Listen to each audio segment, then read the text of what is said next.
రెండవ అధ్యాయము మొదటి 4 వచనాలు మనం చదువుకుందాం. పెంతెకొస్తు పండుగ దినము,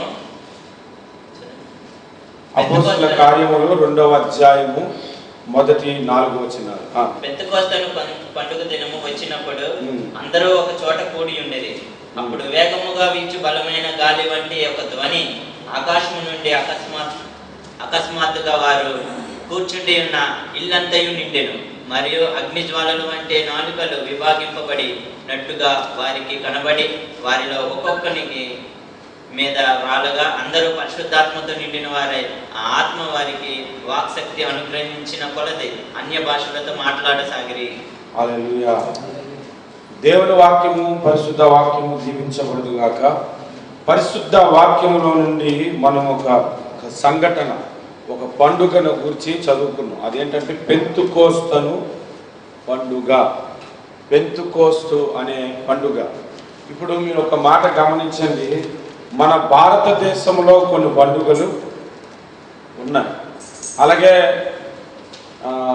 సింగపూర్లో కొన్ని పండుగలు ఉన్నాయి. ప్రతి దేశంలో పండుగలు ఉంటాయి, ప్రతి రాష్ట్రంలో పండుగలు అనేవి ఉంటాయి. అలాగే దేవుని ప్రజలైనటువంటి ఇశ్రాయేలీలకు కూడా కొన్ని పండుగలు ఉన్నాయి. ఆ పండుగలు ఏ పండుగైనా దేవుని గురించి తెలియపరిచే పండుగలే. ఏ దేశం వారి పండుగలైనా దేవుని గురించి బయలుపరిచే పండుగలే ఉంటాయి. ఇశ్రాయేలీలకు ప్రాముఖ్యముగా 7 పండుగలు ఉన్నాయి. 7 పండుగలలో 4 పండుగల గురించి నేను ఈరోజు మీతో మాట్లాడదాం అనుకుంటున్నాను. అందరూ కూడా లేవియ కాండము 23వ అధ్యాయము తీద్దాం. లేవి కాండము 23వ అధ్యాయము చూడండి. ఈ 23వ అధ్యాయములో ఇశ్రాయేలీల 7 పండుగల గురించి రాయబడి ఉంది. హల్లెలూయా. అందులో 4 పండుగల గురించి నేను చెబుతాను. అందరూ కూడా ఈ స్క్రీన్ వైపు ఒకసారి చూడండి. అందరూ కూడా ఇక్కడ 4 పండుగల గురించి రాశాను. మొట్టమొదటిది పస్కా పండుగ, రెండవది పొంగని రొట్టెల పండుగ లేదా పులియని రొట్టెల పండుగ, మూడవది ప్రథమ ఫలముల పండుగ, 4వది వారముల పండుగ లేదా పెంతెకొస్తు పండుగ. ఇలాగే 4 పండుగల గురించి ఈరోజు తెలుసుకుందాం. ఇశ్రాయేలీలకు ఉన్నవి 7 పండుగలు. అందులో మొదటి 4 పండుగలను గురించి మనం ఈరోజు ప్రాముఖ్యంగా తెలుసుకుందాం. మొట్టమొదటిదిగా పస్కా పండుగ. ఈ పస్కా పండుగ ఎప్పుడు జరుగుతుందంటే లేవియ కాండము 23వ అధ్యాయం, రెఫరెన్స్ కూడా పక్కనే ఉంటుంది. 5వ వచనం మనం చదివితే, మొదటి నెల 14వ దినమున సాయంకాలమందు యెహోవా పస్కా పండుగ జరుగును. ఈ పస్కా పండుగ మొదటి నెల 14వ తారీఖున ఇశ్రాయేలీలు జరుపుకుంటారు. మొదటి నెల అన్నామని జనవరి నెల అని మీరు అనుకోకండి. ఇశ్రాయేలీల ఒక నెలలు డిఫరెంట్. మన భారతదేశంలో కూడా కొత్త సంవత్సరం, మన ఆంధ్ర వాళ్ళకైతే కొత్త సంవత్సరం ఎప్పుడు ఉగాది పండుగ నుంచి సంవత్సరంలో నెలలు లెక్క అవుతాయి తెలుగు క్యాలెండర్ చూస్తే. కాబట్టి ఇశ్రాయేలీలకు జనవరి అనేది మనం మొదటి నెల అనేది జనవరి అనేది కాదు. అయితే మొదటి నెలలో 14వ తారీఖున పస్కా పండుగ వారు జరిగిస్తారు. ఆ తర్వాత రోజు అంటే 15వ తారీఖు రోజు పొంగని రొట్టెల పండుగ లేదా పులియని రొట్టెల పండుగ జరిగిస్తారు. ఆ వచనం కూడా మనం చదువుదాం. లేవియ కాండము 23వ అధ్యాయము 6వ వచనం.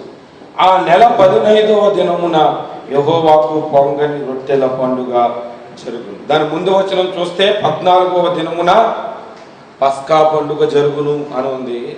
ఆ తర్వాత రోజే ఈ పొంగని రొట్టెల పండుగ జరుగును. అది 15వ తారీఖు. అయితే మీరు ఇక్కడ ఒక మాట గమనించండి. ఈ పొంగని రొట్టెల పండుగ, ఈ పులియని రొట్టెల పండుగ వారం రోజులు జరుగుతుంది. అంటే 7 రోజులు జరగవలనని అక్కడ రాయబడి ఉంది. 6వ వచనం 2వ భాగం చదివితే, 7 దినములు మీరు పొంగని వాటిని తినవలెను. హల్లెలూయా. మొదటి పండుగ 14వ తారీఖు, రెండవ పండుగ 15వ తారీఖు, మూడవ పండుగ ఉంది ప్రథమ ఫలముల పండుగ. దీనికి ఎప్పుడు జరుగుతుంది అంటే మీరు ఇప్పుడు మాట గమనించండి. ఒకవేళ 14వ తారీఖు సోమవారం వచ్చింది అనుకోండి, అప్పుడు 15 మంగళవారం, 14 పస్కా పండుగ జరిగితే 15ని మంగళవారము పొంగని రొట్టెల పండుగ జరుగుతుంది. 7 రోజులు ఈ పండుగ జరుగుతుంది కాబట్టి మంగళవారం నుండి సోమవారం వరకు 7 రోజులు లెక్క అవుతుంది. ఈ మధ్యలో విశ్రాంతి దినము ఒకటి వస్తుంది. ఇశ్రాయేలీయులకు విశ్రాంతి దినము అంటే శనివారం. విశ్రాంతి దినమునకు మరుదినమున ఈ ప్రథమ ఫలముల పండుగ వస్తుంది. అందుకే అక్కడ రాసి ఉంచాను, చూసాను, మరుసటి దినము అని. మీరు వచనం కూడా చూస్తే 11వ వచనం, 23వ అధ్యాయం 11వ వచనము, యెహోవా మిమ్మును అంగీకరించినట్లు అతడు యెహోవా సన్నిధిని ఆ పనను అల్లాడింపవలను. విశ్రాంతి దినమునకు మరుదినమున యాజకుడు దానిని అల్లాడింపవలను అని ఉంది. దానిని ప్రథమ ఫలముల పండుగ అంటారు. 17వ వచనము ఆఖరి మాట మనం చదివితే ప్రథమ ఫలముగా అర్పణ అని ఉంటుంది. ఇప్పుడు మీరు వినండి, గమనించండి. మొట్టమొదటి పండుగ పస్కా పండుగ, రెండవది పొంగని రొట్టెల పండుగ లేదా పొయ్యని రొట్టెల పండుగ, మూడవది ప్రథమ ఫలముల పండుగ. ఇది ఎప్పుడు జరుగుతుందంటే విశ్రాంతికి మరుసటి దినం. మనకే విశ్రాంతి దినం అనగా శనివారం. ఒక ఇద్దరు మాత్రమే వెళ్ళండి, ఎవరు వెళ్ళకండి, మెసేజ్ వెళ్ళడానికి ఇద్దరు మాత్రమే వెళ్ళండి. ఓకే, ఈ ప్రథమ ఫలముల పండుగ విశ్రాంతి దినములకు మరుసటి దినము అనగా ఆదివారము జరుగుతుంది. హల్లెలూయా. ఇప్పుడు మీరు గమనించండి, ఈ ఆదివారం జరిగినప్పటి నుండి 7 వారాలు లెక్క పెట్టమని చెప్పాడు. 7 వారాలు లెక్క పెట్టమని 15వ వచనంలో మీరు చూడొచ్చు. మీరు విశ్రాంతి దినమునకు మరునాడు మొదలుకొని అనగా అల్లాడించు పనను మీరు తెచ్చిన దినము మొదలుకొని, ఆ అల్లాడించు పనను ఎప్పుడు తెమ్మన్నాడు? విశ్రాంతికి మరుసటి దినం. అంటే ఆ రోజు నుంచి 7 వారములు లెక్కింపవలెను. అంటే ఈ వారముల పండుగ లేదా పెంతుకోస్తు పండుగ ఎప్పుడు జరుగుతుందంటే 7 వారాలు ముందు లెక్కించమని. అంటే 7 × 7 = 49 రోజులు. ఆ మాట పూర్తిగా చదవండి. 7 వారములు లెక్కింపవాలని 16వ వచనం.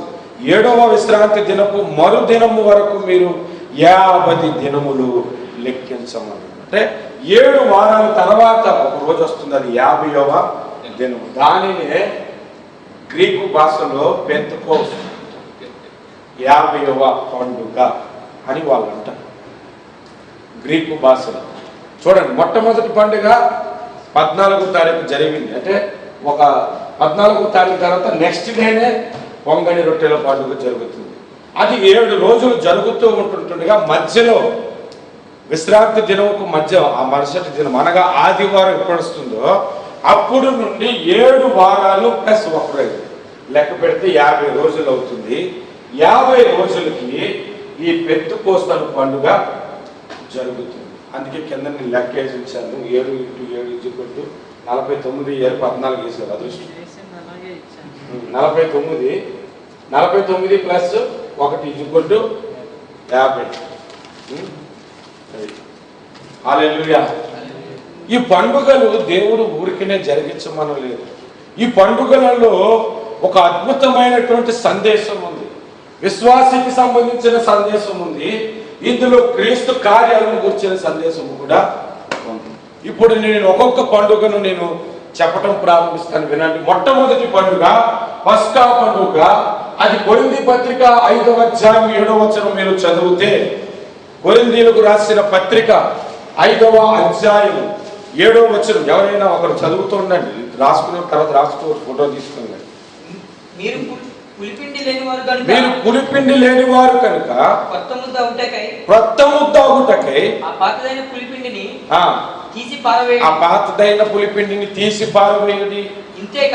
ఇంతేగాక క్రీస్తు అను మన పస్కా పశువు వధింపబడి. హల్లెలూయా, హల్లెలూయా. ఏ పండుగ? ఏ పస్కా పండుగ? క్రీస్తు యేసు ప్రభువు మన కొరకు సిలువ వేయబడిన దినం. ఏం దినం అంటే పస్కా పండుగ. యోహాను సువార్త 18వ అధ్యాయం మీరు చూడండి, 33 నుండి 40 వరకు మీరు చదివితే, తీర్పుకై పిలాతు దగ్గరికి యేసు ప్రభువును తీసుకొచ్చినప్పుడు పిలాతుకి ఆయన చూసి జాలి కలిగింది. ఇతడు ఏ తప్పు చేయలేదని అర్థమైపోయింది. నిన్ను నీ జనులే నాకు అప్పగించారు, నువ్వు రాజు అని చెప్పుకుంటున్నావంట అని యేసు ప్రభువుని అడిగారు పిలాతు గారు. అడిగిన తర్వాత ఆయన ఒక మాట కూడా మాట్లాడలేదు. ఆయన మాటలను చూసి ఆయనకి ఒక మాట చెప్పాడు పిలాతు. ఏమన్నాడంటే, నిన్ను తప్పించుటకు నాకు అధికారం ఉంది, నిన్ను విడిపించుటకు నాకు అధికారం ఉంది, నాతో ఒక మాట కూడా మాట్లాడట్లేదేమి అని అడిగాడు పిలాతు. అడిగితే, ఈ సమయం అందు నేను తప్పించుకోవాలని నా తండ్రిని నేను అడిగిన ఎడల పరలోకం నుండి దూతలే దిగొస్తాను, నాతో పాటు ఉన్నవారు నా పక్షముగా పోరాడుదురు, అయితే నా రాజ్యము లోక సంబంధమైనది కానే కాదు అని యేసు ప్రభు పలికిన తర్వాత ఎంతకీ ఇతడు విడిపించమని కోరట్లేదని బయటకు వచ్చేసి ఆ జనాంగం దగ్గరికి వచ్చి ఒక మాట అడిగాడు అనమాట. మన భారతదేశంలో గాంధీ పుట్టినరోజు నాడు జైల్లో ఉన్నవారిని ఒక ఇద్దరిని చీటీ వేసి ఆ చీటీ ఎవరి పేరు మీద వస్తుందో ఆ ఖైదీని విడిపించేస్తాడు. అలాగే ఇశ్రాయేలీలకు కూడా ఒక కట్టడం ఉంది. అదేంటంటే, పస్కా పండుగ రోజు ఒక దొంగని ఈరోజు నీకు విడుదల కలిగిందిరా అని వదిలేస్తారు. మీరు ఆ వచనం కూడా మీరు చూడండి, 40వ వచనం 33 నుంచి చూడండి ఒకసారి. యోహాను సువార్త 18వ అధ్యాయము. పిలాతు తిరిగి అధికార మందిరంలో ప్రవేశించి యేసుని పిలిపించి, యూదుల రాజు నీవేనా అని ఆయన 39 చదువుదాం. అయినను పస్కా పండుగలో నేను ఒకరిని మీకు విడుదల చేయుట వాడు కలదు కదా, నేను యూదుల రాజును విడుదల చేయటం మీకు ఇష్టమా అని వారిని అడిగారు. చూడండి, ఆయన ఏమడిగారంటే, యూదుల రాజును వదిలేస్తాం, ఎందుకంటే పస్కా పండుగ రోజు ఒక నెలగా వదిలేస్తున్నాం కదా, ఈయన ఏ దోషము నాకు కనబడలేదు కాబట్టి ఆ లెక్కలను వదిలేద్దాం అంటే వాళ్ళు 40వ వచనంలో అన్నారు. అయితే వారు వీనిని వద్దు, బరబ్బాను విడుదల చేయమని మరి ఎక్కువగా కేకలు వేయటం మొదలు పెట్టారు. మీరు ఎప్పుడైనా చూడండి, నీతిగా వాక్యం చెప్పేవాడికి, సత్యము ప్రకటించేవాడికి ఎక్కువగా సిలువ వేయటం ప్రారంభిస్తారు. న్యాయంగా ఉన్నవాడికి అనేకమైన కంప్లైంట్స్ ఉంటాయి, వాడికి అంతా వ్యతిరేకంగానే ఉంటుంది. యేసు ప్రభు జీవితంలో కూడా మనం చూస్తే ఆయనకు విరోధముగా వీళ్ళు ఎవరు పలికారంటే, వీనిని వద్దు, మాకు బరబ్బానే కావాలి అని అడిగారు. అది ఏ రోజు? అది పస్కా పండుగ వధించు దినము. పస్కా పండుగ ఇశ్రాయేలీలు జరుపుకుంటున్న ఒక పండుగలో యేసు ప్రభువుని మాకు వద్దు, ఆయన సిలువ వేయండి అని కేకలు వేశారు. మీరు ఇంకొక రిఫరెన్స్ కూడా చూడొచ్చు. అదే యోహాను సువార్త 19వ అధ్యాయము 13-14 వచనాలు. పిలాతు ఈ మాట విని యేసును బయటకు తీసుకుని వచ్చి రాళ్ళు పరిచిన స్థలమందు న్యాయపీఠం మీద కూర్చుండెను. హెబ్రీ భాషలో ఆ స్థలమునకు గబ్బతా అని పేరు. ఆ దినము పస్కాను సిద్ధపరచు దినము. హల్లెలూయా. యేసు ప్రభు ఏ రోజు సిలువ వేయబడ్డారంటే పస్కా పండుగ రోజు. సిలువ అందరూ పండుగ జరుపుకుంటుంటే యేసు ప్రభు సిలువ వేయబడ్డాడు.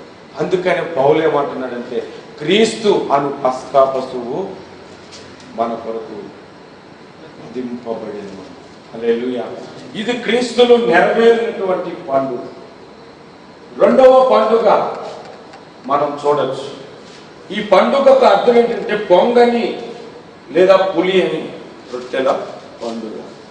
పులుపు దుర్మార్గానికి, పాపానికి సాదృశ్యం. ఇందాకలే మనం చదువుకున్నాం 5వ అధ్యాయం 7వ వచనం, 1 కొరింథీ పత్రిక 5:7లో ఏమని చదివాము? శ్రద్ధగా చదువుతాము ఒకసారి.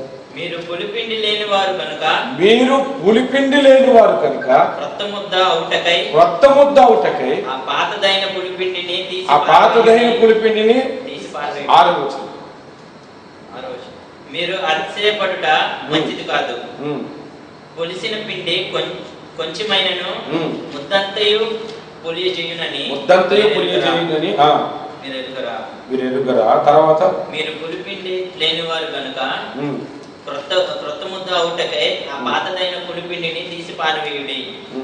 ఇంతేకాక క్రీస్తు అను మన పస్కా పశువు వధింపబడెను కనుక పాతదైన పులిపిండితోనైనను దుర్మార్గతయు దుష్టత్వమును పులిపిండితోనైనా దుర్మార్గతయు దుష్టత్వమును పులిపిండి అన్నది ఏమనుంది అక్కడ?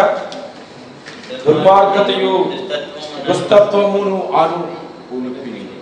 అర్థమవుతుంది. పులిపిండి దేనికి? దుర్మార్గానికి, దుష్టత్వానికి, పాపానికి సాదృశ్యం. అందుకే పులి అని రొట్టెల పండుగ. పులిసిపోయింది వాడొద్దు అని అన్నాడు. పొంగని రొట్టెల పండుగ అని ఇంకో మాట ఎందుకంటే పొంగటం అనేది గర్వం. గర్వము లేని జీవితము యేసు ప్రభువుది, పాపము లేని జీవితము యేసు ప్రభువు. హల్లెలూయా. ఈ రెండు పండుగలు క్రీస్తులో మనకు కనబడుతుంది. మూడవ పండుగ ప్రథమ ఫలముల పండుగ. ఈ పండుగ ఎప్పుడు జరుగుతుంది? విశ్రాంతి దినమునకు మరుసటి దినం. విశ్రాంతి దినం అంటే యూదులకు ఏ రోజు? అది శనివారం. అంటే ఆదివారమున ప్రథమ ఫలముల పండుగ జరుగుతుంది. ఉదాహరణకు ఇప్పుడు ఈ పండుగ పస్కా పండుగ గురువారం జరిగింది అనుకోండి, అప్పుడు ఇది ఆదివారం జరుగుతుంది. గురువారం నుంచి ఆదివారంకి ఎన్ని రోజులు అవుతుంది? 4 రోజులు అవుతుంది. ఒకవేళ పస్కా పండుగ శుక్రవారం జరిగింది అనుకోండి, 3 రోజులకి ప్రథమ ఫలముల పండుగ జరుగుతుంది. యేసు ప్రభువుని సిలువ వేసిన దినము శుక్రవారము, పస్కా పండుగ వధించు దినము. ఇశ్రాయేలీలకు అది మొదటి నెల 14వ. మీరు వినండి, శ్రద్ధగా వినండి. ఒక క్యాలెండర్ అంతా తిరగేస్తే దొరకదు. ఎందుకంటే ఆ తర్వాత క్యాలెండర్ అంతా మార్చడం జరిగింది. అందుకని మీకు అర్థం అవడానికి విషయాలని చెప్తాను. ఇప్పుడు యేసు ప్రభువు 3వ దినమున లేచాడు. ప్రథమ ఫలముగా యేసు ప్రభువు లేచినని బైబిల్ చెబుతుంది. అందరూ కూడా వచనం తీసి చదవచ్చు. కొరింథీయులకు రాసిన మొదటి పత్రిక 15:20వ వచనం మనం చదువుతాం. 20వ వచనం. ఇప్పుడైతే నిద్రించిన వారిలో ప్రథమ ఫలముగా క్రీస్తు మృతులలో నుండి లేపబడి. హల్లెలూయా. ఇప్పుడైతే నిద్రించిన వారిలో మొదటిగా క్రీస్తు లేచిన అనొచ్చు, కానీ ప్రథమముగా క్రీస్తు లేచిన అనొచ్చు. ప్రథమ ఫలముగా అని ఎందుకు వాడాడంటే ఆ రోజు యేసు ప్రభు పునరుద్ధానం ముందు ఏ పండుగ జరుగుతుంది? ప్రథమ ఫలముల పండుగ జరుగుతుంది. ఇప్పుడు మీరు ఆలోచించారు. పస్కాగా వధించబడి ప్రథమ ఫలము పండుగగా ఆయన తిరిగి లేచారు. బైబిల్లో ఒక మాట ఉంది, లేఖనముల ప్రకారమే ఆయన 3వ దినమున లేచెను. ఆ 15వ అధ్యాయంలో ఉంటుంది. ఎక్కడుంది లేఖనం చెప్పండి? పాత నిబంధన 3వ దినమున ఆయన లేస్తాడని పాత నిబంధనలో లేఖనం ఎక్కడుందని ఎవరినైనా అడగండి, తొందరగా దొరకదు. ఎక్కడ లేదే అన్న ఉండే ఉంటుందేమో అని అనుకోవడమే కానీ లేఖనాలు వెతకడం దొరకదు. అది ఎక్కడుందంటే లేవి కాండము 23వ అధ్యాయంలో. హల్లెలూయా. లేఖనముల ప్రకారమే క్రీస్తు 3వ దినమున లేచి. దేవునికి స్తోత్రం. హల్లెలూయా, హల్లెలూయా. ఇప్పుడు మీకు ఒక ప్రశ్న అడుగుతాను, మీరు చెప్పాలి. ఈ ప్రథమ ఫలముల పండుగ అంటే ఆదివారం మొదలుకొని ఎన్ని రోజుల తర్వాత ఆ పండుగ జరుగుతుంది? పెంతెకోస్తు పండుగ 7 వారములు లెక్కించాలి. 7 వారములు ప్లస్ మరుసటి దినం అంటే 50వ రోజున పెంతెకోస్తు అని పండుగ జరుగుతుంది. మనకు అప్పుడప్పుడు నాకు ఒకసారి డౌట్ వచ్చింది. ఎవ్రీ 25th క్రిస్మస్ జరుగుతుంది కదా, అలాగే ఈ ఇయర్ 18వ తారీఖుని గుడ్ ఫ్రైడే జరిగింది, మరి నెక్స్ట్ ఇయర్ 18 ఎందుకు జరుగుతుంది అని నాకు ఒకసారి డౌట్ వచ్చింది. దానికి కూడా ఒక డేట్ ఫిక్స్ చేస్తే బాగుంటుంది కదా అని నాకు డౌట్ వచ్చిందండి. డౌట్ రాగానే అప్పుడు పరిశుద్ధాత్మ దేవుడు ఈ గ్రంథంలో ఈ మాటలు చదువుతుంటుండగా వాళ్ళు ఏ విధంగా లెక్కేస్తారంటే సరిగ్గా 50 రోజులకి మళ్ళా ఆదివారం రావాలి, 50 రోజులు వెనక్కి వెళ్తే ప్రథమ ఫలముల పండుగ రావాలి, 3 రోజులు వెనక్కి వెళ్తే శుక్రవారం కూడా రావాలి. అలాగే ఏ నెలలో వస్తుందో, మార్చిలో వస్తుందో, ఏప్రిల్లో వస్తుందో చూసుకొని ఆ క్యాలెండర్ ప్రింట్ చేస్తారు. దేవునికి స్తోత్రం. అర్థమైందా? ఈరోజు 50వ దినం. ఈ రోజు నుంచి మీరు వెనక్కి లెక్కేసుకుంటూ వెళ్ళండి. ఈస్టర్ మనం ఇక్కడ జరుపుకున్నాం. 50 రోజుల తర్వాత పెంతెకోస్తు పండుగ జరుగుతుంది. ఈ పెంతెకోస్తు పండుగ దినమున మనం చదువుకున్న రిఫరెన్స్లో అపోస్తల కార్యాలు 2:1-4 చదివితే పెంతెకోస్తు పండుగ దినమున అందరూ ఒక చోట కూడి ఉండగా పరిశుద్ధాత్ముడు దిగివచ్చాడు. పరిశుద్ధాత్ముడు దిగివచ్చుటే పండుగ. అర్థమవుతుందా? యేసు నీ కొరకు నా కొరకు సిలువలో మరణించుటే పండుగ. పునరుద్ధానం ఒక పండుగ. ప్రతిరోజు నువ్వు పరిశుద్ధముగా జీవించుట ఒక పండుగ. ప్రతిరోజు పరిశుద్ధాత్మను అనుభవించుట పండుగ. పరిశుద్ధాత్మ దేవుడి లోకంలోనికి ఆ మేడగది మీదకి దిగి వచ్చినప్పుడు పెంతుకోస్తాను పండుగ జరుగుతుంది. హల్లెలూయా, హల్లెలూయా. మీకు విషయం తెలుసో తెలియదు, చాలా మంది బైబిల్ పండితులు లేదా పెంతుకోస్తు పాస్టర్స్లో ఎక్కువగా ఒక మాట చెప్తారు. మేడగది మీదకి ఈ శిష్యులు అక్కడ ఉన్నటువంటి ఇంచుమించు 120 మంది మేడగదికి వెళ్ళి ప్రార్థన చేస్తుంటుండగా పరిశుద్ధాత్ముడు మీరు ఎప్పుడైనా విన్నారా? ఎవరికైనా ఐడియా ఉంటే చెప్పండి. ఎన్ని దినాలు ప్రార్థన చేశారు? నేర్చుకోవడానికైనా అడుగుతున్నాను. ఎన్ని దినాలు? 10 రోజులు ప్రార్థన చేశారని ఏ పెంతుకోస్తు పాస్టర్నైనా అడగని చెప్తారు, ఏ బైబుల్ పండితునైనా అడగని చెప్తారు, ఏ బైబుల్ కాలేజీ స్టూడెంట్నైనా అడగండి. 10 రోజులు వాళ్ళు కనిపెట్టిన తర్వాత 10వ రోజున పరిశుద్ధాత్ముడు అయ్యగారిని అడిగారు. ఆయన పెంతుకోస్తు అయ్యగారు మంచి సేవకులు, మంచి వాక్య పరిచయం చేస్తారు. చేస్తే నేను ఆయన ఒకరోజు అడిగాను, అయ్యగారు వీళ్ళు మేడగది మీదకి వెళ్ళి ప్రార్థన చేశారు కదా, ఎన్ని రోజులు ప్రార్థించగా పరిశుద్ధాత్ముడు వారి మీదకి దిగి వచ్చాడు అని తక్కువని చెప్పాడు. 10 రోజులు ప్రార్థించారు నాయన. 10 రోజులు ప్రార్థించారని బైబిల్లో ఎక్కడుంది? అపోస్తలుల కార్యాల్లోనే ఉంటుంది. నేను అంతా చదివా, కనబడలేదు. ఆయన్ని అడిగి ఆయన కూడా ఒకసారి నా ముందే కూర్చొని చదివాడు, ఆయనకి కనబడలేదు. కనబడకని భలే అడిగేవరా, ఇది ఎక్కడో ఉంటుంటుందని డిక్షనరీలు అన్నీ తీశారు, ఎక్కడ లేదు. కానీ 10 రోజులని నేను ఎలా చెబుతున్నానంటే, యేసు పునరుద్ధానం తర్వాత 40 రోజులు అందరికీ అగుపడుచుండెను అని బైబిల్ చెబుతుంది.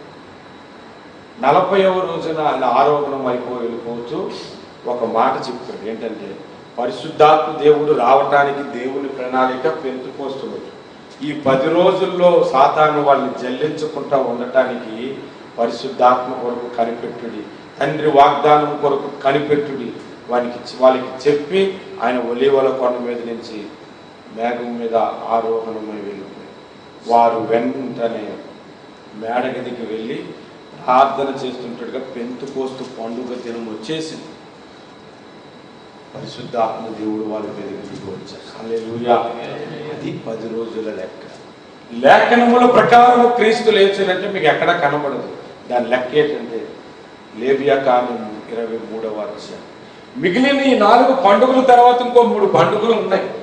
అవి కూడా మనం చెప్పుకోవచ్చు. అది యేసు ప్రభువులో యేసు రాకడ అనే పండుగ, పర్ణశాల పండుగ ఆఖరి పండుగ. పర్ణశాల పండుగ అంటే యేసు ప్రభువుని ఒకసారి యోహాను, పేతురు, యాకోబు అన్నారు, ప్రభువా ఇక్కడ ఉండిపోయి నీకు పర్ణశాల కట్టేస్తా ఉన్నారు, అంటే గుడి కట్టేస్తాం. ఆ పండుగ ఎప్పుడు జరుగుతుందంటే 1000 ఏళ్ల రాజ్యంలో యేసు ప్రభు నిజంగానే గుడిలో కూర్చుంటాడు, అప్పుడు జరుగుతుంది. దేవునికి స్తోత్రం కలుగుతుంది. హల్లెలూయా. ఇలాగ ఈ పండుగలన్నీ క్రీస్తులో ఉన్నాయి. ఈ 3 పండుగలు, పస్కా, ప్రథమ ఫలముల పండుగ, వారముల పండుగ లేదా పెంతెకోస్తు పండుగ, ఈ 3 పండుగలు క్రీస్తులో చూద్దాం. ఈ 3 పండుగలు క్రీస్తులో మనం ఎలా చూస్తున్నాం అంటే, ఇప్పుడు ఆ వచనాన్ని మనం చదువుదాం. రోమీయులకు రాసిన పత్రిక 6వ అధ్యాయము 3 నుంచి 5 వచనాలు నేను చదువుతాను, మీరు శ్రద్ధగా వినండి. రోమీయులకు రాసిన పత్రిక 6వ అధ్యాయము 3 నుంచి. క్రీస్తు యేసులోనికి బాప్తిస్మము పొందిన మనమందరము ఆయన మరణములోనికి బాప్తిస్మము పొందితిరని మీరు ఎరుగరా. హల్లెలూయా. ఇప్పుడు బాప్తిస్మం పొందినప్పుడు మనం ఎక్కడికి వెళ్ళాం? క్రీస్తు మరణములోనికి వెళ్ళిపోయాం. హల్లెలూయా. యేసు ప్రభు నీ కొరకు నా కొరకు సిలువలో మరణించాడు అంటే అక్కడ వేలబడుతుంది మన యేసే శరీరం. ఆయనలో ఉన్నది ఏంటంటే మన పాపం, మన అంతరంగ స్వభావము అక్కడ సిలువ వేయబడి ఉంది. ఈ వచనాన్ని అలాగే 6వ అధ్యాయం పట్టుకొని గలతీ పత్రిక 3:20 చదివితే నేను క్రీస్తుతో కూడా సిలువ వేయబడితేనని పౌలు చెప్పాడు. పౌలంటే క్రీస్తుతో సిలువ వేయబడ్డారంట. మనకు వాస్తవంగా చరిత్ర ప్రకారంగా యేసు ప్రభు పక్కన ఇటొక దొంగ అటొక దొంగ సిలువ వేయబడ్డారు. పౌలు ఎక్కడ సిలువ వేయబడ్డాడు? యేసు ప్రభు పునరుద్ధారణ అయిపోయిన తర్వాత ఒకానొక సమయంలో దమస్కు మార్గమున గుర్రం మీద వెళ్ళిపోతూ క్రైస్తవులను పాడు చేయడానికి వెళ్తున్నప్పుడు అప్పుడు క్రీస్తు ఇతన్ని దర్శించాడు. అప్పుడు వరకు క్రీస్తుని ఈయన కూడా చూడలేదు. ఈయన క్రీస్తుతో పాటు సిలువ వేయబడ్డానని లేఖనంలో ఎలా చెబుతున్నాడు? నేను క్రీస్తుతో సిలువ వేయబడి తిని ఎలా చెబుతున్నాడంటే, ఆయన బాప్తిస్మము పొందినప్పుడు ఆయనలో అంతరంగ పాప స్వభావం, పాప పురుషుడు కాలాల్లో వెనక్కి వెళ్ళటం ప్రారంభమయ్యి యేసు శరీరంలో పౌలు ఉన్నారు. అర్థమవుతుందా? యేసు శరీరంలో పౌలు ఉన్నారు. ఈ 2014 సంవత్సరం నెక్స్ట్ మంత్లో ఎవరైనా బాప్తిసం పొందారనుకోండి, ఈయనొక్క పాపమంతయు కూడా, ఈయనొక్క అంతరంగ పాప పురుషుడు కూడా కాలాల్లో వెనక్కి వెళ్ళిపోయి 2000 సంవత్సరాల కిందట యేసు శరీరంలో అతడు కూడా వేలాడు. అర్థమవుతుందని చెప్తుంది. నీకు నాకు కాలమానం ఉంది కానీ దేవుడికి లేదు. నిన్న నేడు రేపు నిరంతరం ఒకే రీతిగా కనబడుతుంది. ఎప్పుడో పాపము చేసిన హవ్వ ఆ పండు తినేసింది, అది యేసు ముందు ఇప్పుడు జరుగుతున్నట్టుగా ఉంటుంది. ఎప్పుడో యేసు రాబోతున్న రెండవ రాకడ ఆయన ముందు ఇప్పుడే జరుగుతూ ఉంది. నీ పుట్టుకప్పుడు చూడగలడు, నీ మరణము ఇప్పుడు చూడగలడు. దేవుడికి కాలము లేదు. ఆయనకి నిన్న నేడు రేపు అనేది లేదు. ప్రకటన గ్రంథం 1వ అధ్యాయం 8వ వచనంలో భూత వర్తమాన కాలంలో ఉండు సర్వాధికారి దేవుడు అని ఆయన గురించి రాయబడి ఉంది. నీకు నాకు గతం ఉంది, నీకు నాకు ఫ్యూచర్ ఉంటుంది. యేసు ప్రభువుకి దేవుడికి ఏమీ లేవు. అంతా ఏకరీతిగా ఒకే సమయంలో చూడగలడు. నీవు ఇప్పుడు బాప్తిసం పొందిన ఆయన కుమారుడు రక్తం నీ మీదకి ప్రోక్షణకు తీసుకురాగలిగిన దేవుడు. హల్లెలూయా. ఇది బాప్తిస్మము పొందినప్పుడు మనం పస్కా పండుగను ఆచరించాలి. ఆ తర్వాత మనం ఆచరించవసరం లేదంటే ఆచరించాలి. మనం బలహీనపడిపోతున్నప్పుడల్లా ఆయన రక్తాన్ని ఆశ్రయిస్తూనే ఉండాలి. అందుకని ఈ పస్కా పండుగ నిత్యము మనము చేయవలసిన పండుగ, ప్రతిరోజు ప్రతి క్షణము అనుభవించవలసిన పస్కా పండుగ. హల్లెలూయా. ఇది క్రీస్తులో ఈ విధముగా ఉంది కాబట్టి ఇప్పుడు పస్కా పండుగ రోజు మనం మేకను కానీ గొర్రెని కానీ తెచ్చి ఇక్కడ నరకట్లేదు. అర్థమవుతుందా? ఇప్పుడు రెండవ పండుగ గురించి వద్దాం. ఇది ఈ పండుగను మనం అలా ఆపి ఈ పండుగ గురించి ముందు మాట్లాడుకుందాం. తర్వాత దీని గురించి ప్రథమ ఫలముల పండుగ. అదేంటి? యేసు ప్రభు మృతుల్లో నుంచి లేచిన పండుగ. ఇప్పుడు రోమీలకు రాసిన పత్రిక 6వ అధ్యాయము 4వ వచనం చదువుతున్నారు చూడండి.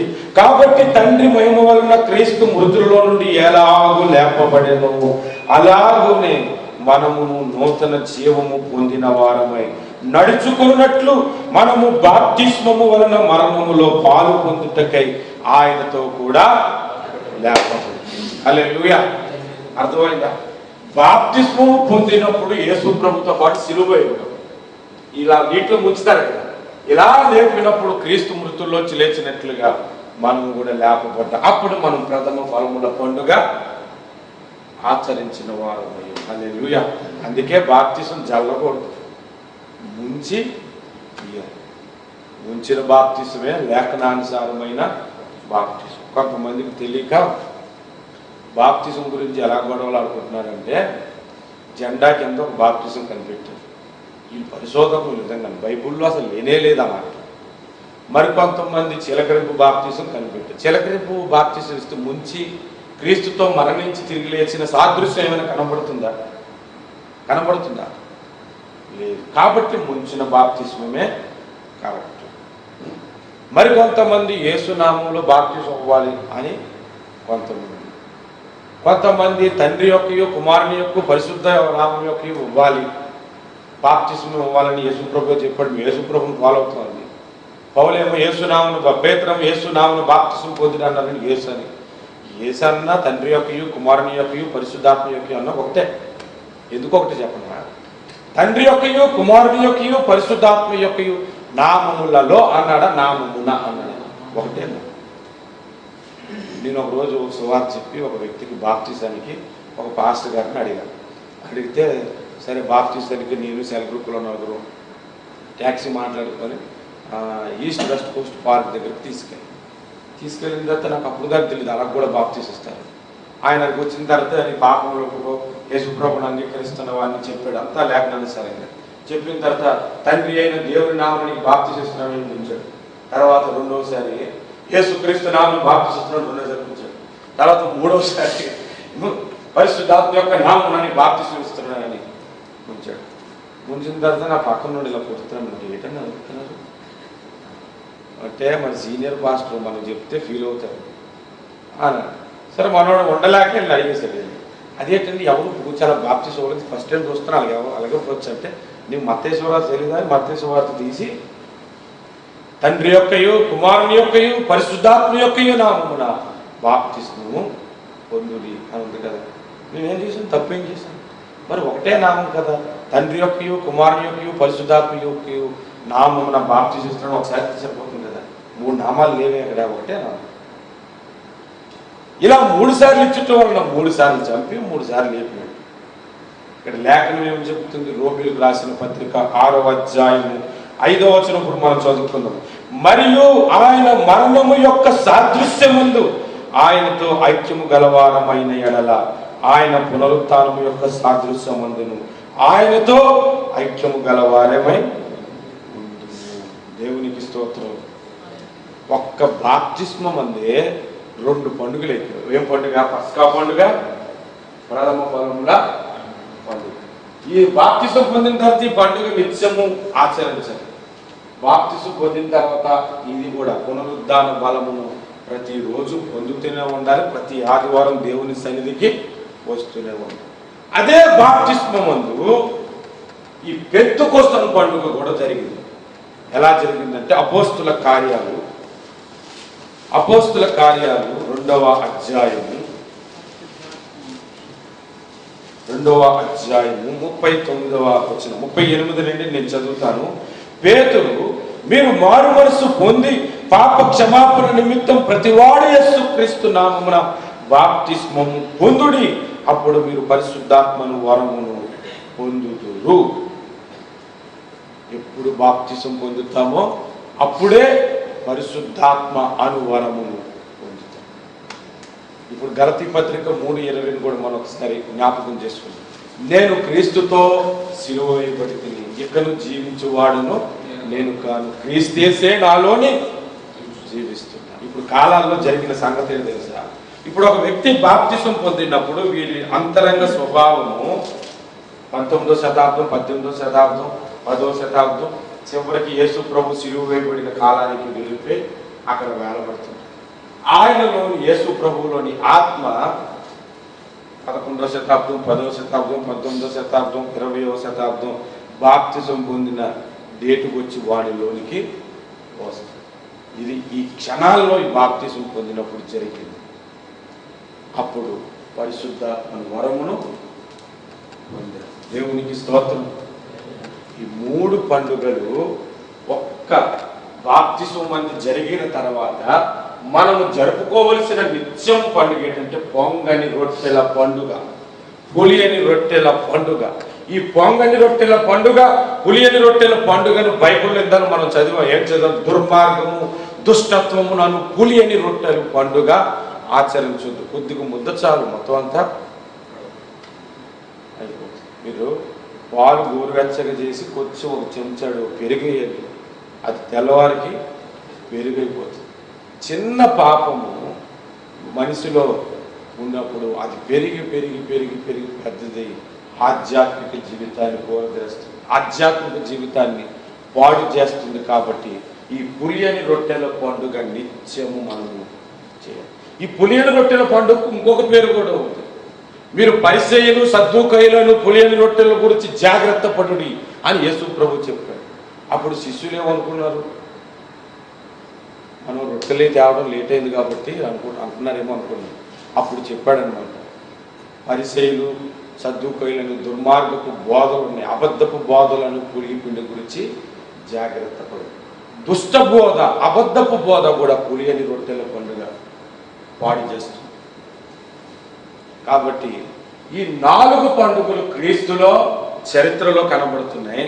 ఈ 4 పండుగలు విశ్వాసులో కనబడుతున్నాయి. మిగిలిన 3 పండుగలు కూడా విశ్వాసులో ఉండాలి. అప్పుడే యేసు రాకడలో ఎత్తపడతాం, అప్పుడే వేల రాజ్యంలో మన పరిపాలనకు వస్తుంది. ఇప్పుడు చివరిగా నేను చెప్పాలనుకున్న మాటల దగ్గరికి వస్తున్నాను. అపోస్తుల కార్యాలు 2వ అధ్యాయం దగ్గరికి వద్దాం.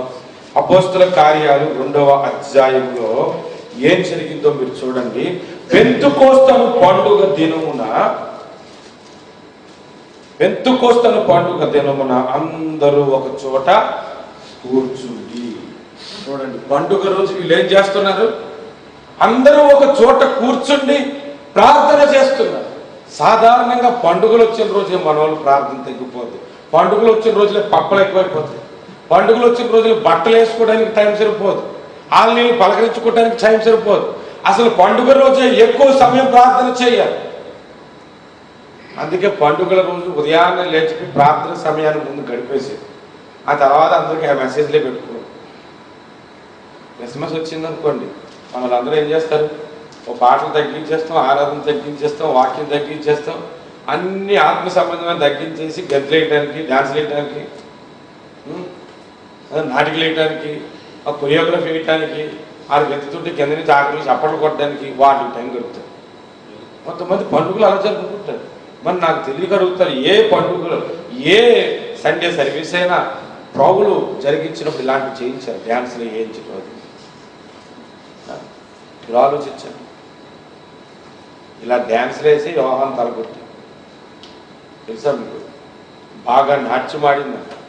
నాట్యం ఆడిన తర్వాత నాట్యానికి హేరోదు రాజు తప్పించిపోయి ఏం కావాలో కోరుకో అనంటే ఏ కోరుకోలో తెలియదు పిల్లకి. అమ్మ దగ్గరికి వెళ్ళి అడిగింది, మనకి ఏ లోటే? తినడానికి తిండి ఉంది, ఏ రోజు ఆస్తంతా మందే, మనకి ఎవ్వడు అడిగిన లేడు. కానీ ఒక్కరు మాత్రం మనం అడుగుతూ ఉన్నాడు, పెద్దానికి ఈ తమ్ముడు భార్య ఉంచుకున్నాను అంటున్నాడు. ఆడు కానీ పోయాడు, మనకి ఏ గొడవ ఉండదు. కాబట్టి ఆ తల్లని వేసి ఇచ్చేమని అడిగితే ఏ రోజుకి ఏం తెలియలేదు. ఏ రోజు యోహాను తల కొట్టి పళ్ళులో పెట్టి తెచ్చింది. మరి ఇంకెంతగా రాజును మైమరిపించేలా డ్యాన్స్ చేసింది మీరు అందరూ కరుణామయ సినిమాలో చూసే ఉంటారు. ఆమె అలా డ్యాన్స్ చేసిందంటే మనకు అసలు ఆమె ఇంకెంత బాగా వేసిందో మరి డ్యాన్స్. ఈ విధంగా చర్చిల్లో డ్యాన్సులు వేసి పండుగలను పాడు చేస్తారు.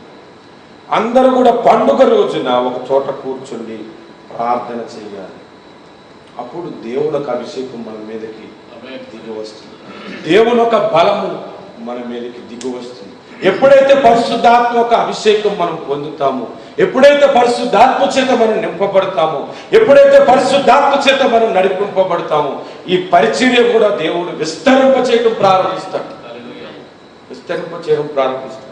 స్మిత్ విగ్గర్స్ అనే ఒక ఆయన బైబిల్ గ్రంథంలోంచి కొన్ని పుస్తకాలను రచించినప్పుడు ఒక మాట రాశారు. ఆయన ఏమని రాశారంటే, సంఘ కాపర్ల కొరకైనా ఒక మాట రాశారు. ఏమని రాశారంటే, మీ సంఘమును నింపుకోవటానికి పరిశుద్ధాత్మ అభిషేకం అవసరం లేదు అని రాశారు. నేను ఆ మాట చదివి ఆశ్చర్యపోయాను.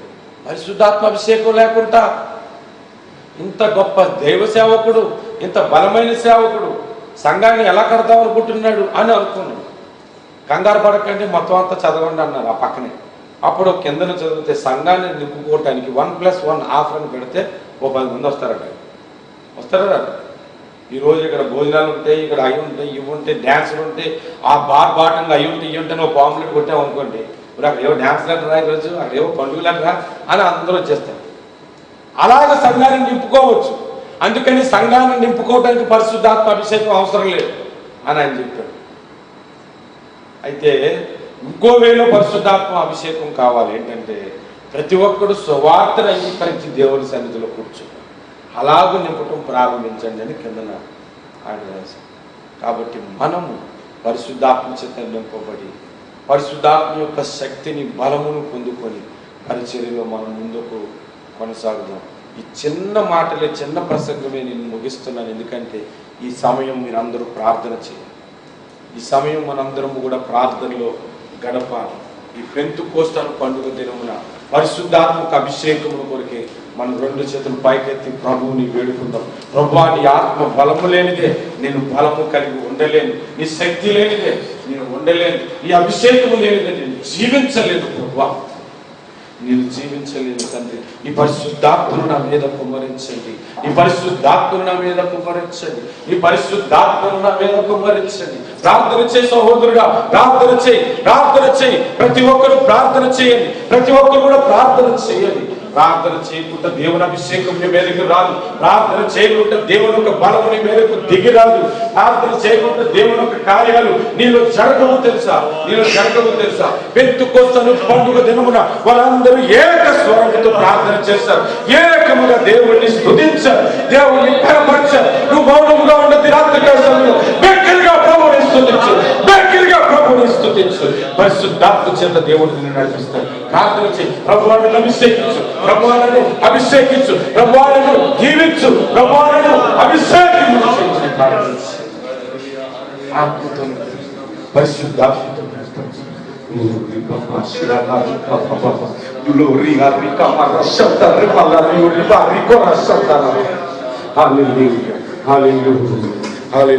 పరిశుద్ధాత్ముడా వందనాలు, అభిషేకుడా వందనాలు. ఇక్కడున్న ప్రతి బిడ్డను ప్రార్థన చేస్తున్న ప్రతి బిడ్డను ఈ ఆత్మ చేత నింపడినైనా పరిశుద్ధాత్మ బలపరచు, పరిశుద్ధాత్మతో నింపండి, పరిశుద్ధాత్మతో నింపండి. ఈ రాత్రికాల సమయంలో నేను దేవుని మాట ప్రకారంగా మాట్లాడుతున్నాను. నా మాటను దేవుడు సిద్ధపరచునుగాక, నా మాటను దేవుడు సిద్ధపరచునుగాక.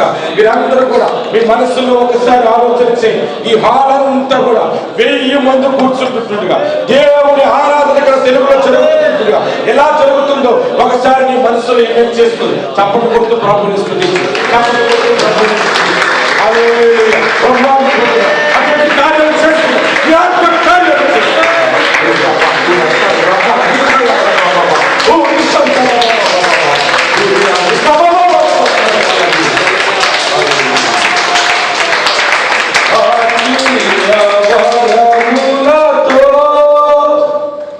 నన్ను అభిషేకం చేయుమయ్యా. పాట నడిపించాం. ఆత్మీయ Yeah.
కలిగిన మా తండ్రి, అద్భుతకరుడు, ఆశ్చర్యకరుడు, ఇంకో నాయన ఈ పరిచర్య నేను